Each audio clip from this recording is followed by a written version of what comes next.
होती है। आज ऐसी शिक्षा की आवश्यकता है जो छात्रों में समाज सेवा, संस्कारित शिक्षा, राष्ट्रभक्ति के संस्कारों का निर्माण कर सके। इसके लिए संस्कृत शिक्षा ही महत्वपूर्ण भूमिका निभा सकती है। उत्तराखंड राज्य को अस्तित्व में आए हुए 22 वर्ष पूर्ण हो चुके हैं। इस अवधि का मूल्यांकन करने से स्पष्ट होता है कि जिस उद्देश्य से राज्य प्राप्ति का आंदोलन किया गया था, उससे आज हम अभी काफी पीछे हैं। गलत शिक्षा नीतियों के फलस्वरूप जहां शिक्षा का बाजारीकरण, व्यापारीकरण व निजीकरण किया गया, वहीं प्रदेश सरकार ने देवभूमि के शिक्षा जगत से संस्कृत को समाप्त करने का एक कुप्रयास किया गया, जिससे संस्कृत के साथ साथ देवभूमि के नाम से जाने जाने वाला उत्तराखंड का भी घोर अपमान हुआ। लेकिन पूर्ववर्ती सरकार, जिसमें माननीय मंत्री जी संस्कृत के शिक्षा मंत्री थे, और उससे पहले जो डॉक्टर रमेश पोखरियाल निशंक जी जिस कार्यकाल में मुख्यमंत्री थे, वर्तमान उस सरकार ने द्वितीय राजभाषा का दर्जा दिया, लेकिन उसके सकारात्मक परिणाम धरातल पर दिखाई नहीं दिए। संस्कृत विद्यालय, महाविद्यालय संसाधनों के लिए आज भी तरस रहे हैं। जहां अशासकीय संस्कृत विद्यालय, महाविद्यालयों में प्रबंधकीय शिक्षकों के सहारे अध्यापन चल रहा है, वहीं राजकीय संस्कृत विद्यालय तो बंद होने की स्थिति में है। संस्कृत विद्यालय प्रबंधकीय शिक्षक संघ अपने प्रथम प्रांतीय सम्मेलन के माध्यम से प्रदेश सरकार से यह मांग करता है कि संस्कृत को विशेष भाषा का दर्जा दिया जाए, जिससे उसका संवर्धन एवं संरक्षण हो सके। इस सम्मेलन के माध्यम से सरकार का ध्यान आकर्षित करना चाहते हैं, जो निम्न प्रकार है।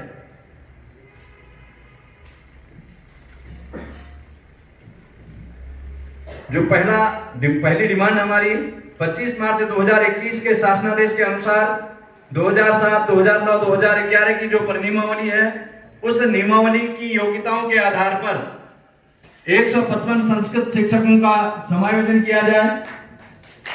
यह हमारी पहली डिमांड थी। दूसरा, संस्कृत शिक्षा परिषद एवं उत्तराखंड संस्कृत विश्वविद्यालय के पाठ्यक्रम के अनुसार इन विद्यालयों में शीघ्र पद सृजित कर उनमें संस्कृतज्ञों की नियुक्ति की जाए। संस्कृत विश्वविद्यालय से संबंधित संस्कृत विद्यालयों, महाविद्यालयों को नियमित वर्गीकरण किया जाए। प्रदेश भर से के संस्कृत विद्यालयों, महाविद्यालयों में लिपिक परिचारकों के पद सृजित किए जाएं, क्योंकि अधिकांश विद्यालयों में लिपिक और परिचारक के पद है ही नहीं, सृजित ही नहीं है। वहां अध्यापक ही उन सारे काम को करते हैं। संस्कृत विद्यालयों, महाविद्यालयों के छात्रों को भी राज्य की प्रचलित टैबलेट योजना का लाभ दिया जाए। राज्य के कुल 6 राजकीय संस्कृत विद्यालयों, महाविद्यालयों में वर्षों से रिक्त पड़े पदों पर नियुक्ति की जाए। यदि नियुक्ति में विलंब होता है तो इस स्थिति में संस्कृत के बेरोजगार युवाओं को अतिथि शिक्षकों के अनुसार नियुक्त किया जाए। देवभूमि उत्तराखंड में समस्त राजीव गांधी नवोदय विद्यालय, समस्त राजकीय अशासकीय मान्यता प्राप्त निजी हाई स्कूल, इंटरमीडिएट कॉलेजों में देववाणी संस्कृत के अध्ययन अध्यापन की समुचित गुणवत्तापूर्ण शिक्षण व्यवस्था हेतु सभी विद्यालयों में सहायक अध्यापक और प्रवक्ता के पद सृजन कर उसमें नियुक्ति की जाए, जिससे संस्कृत भाषा का संवर्धन और रोजगार परक की जहां हम बात करते हैं तो उनको रोजगार उपलब्ध हो सकेगा। देवभूमि उत्तराखंड में कुल हाई स्कूलों की संख्या 1353 एवं इंटरमीडिएट कॉलेजों की कुल संख्या 2480 है। इन दोनों का योग 3833 है, जबकि इनके सापेक्ष कुल सृजित पद सहायक अध्यापक मात्र 485 एवं प्रवक्ता के कुल सृजित पद 1056 मात्र ही हैं। इस हिसाब से सहायक अध्यापक और प्रवक्ता के पदों पर 1424 और सहायक अध्यापक पद पर 3000 से भी ज्यादा पद हमको आवश्यक इस प्रदेश के लिए हैं।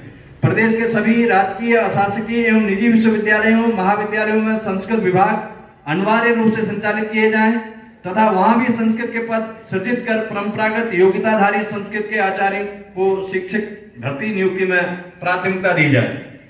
अतिथि शिक्षकों के रूप में उत्तराखंड संस्कृत विश्वविद्यालय में चल रही शिक्षकों की भर्ती प्रक्रिया में विश्वविद्यालय से पास आउट योग्यताधारी छात्रों को वरीयता दी जाए।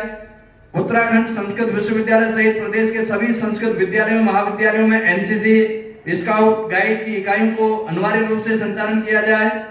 प्रदेश के संस्कृत विद्यालयों महाविद्यालयों में कार्यरत प्रबंधकीय शिक्षकों को जिन्हें उत्तराखंड संस्कृत अकादमी केंद्रीय संस्कृत विश्वविद्यालय नई दिल्ली द्वारा मानदेय प्राप्त हो रहा है, उन्हें भी सरकार से मानदेय देने की व्यवस्था की जाए। संस्कृत द्वितीय राजभाषा होने के नाते प्रदेश के सभी कार्यालयों में संस्कृत के अनुवादकों की नियुक्ति की जाए।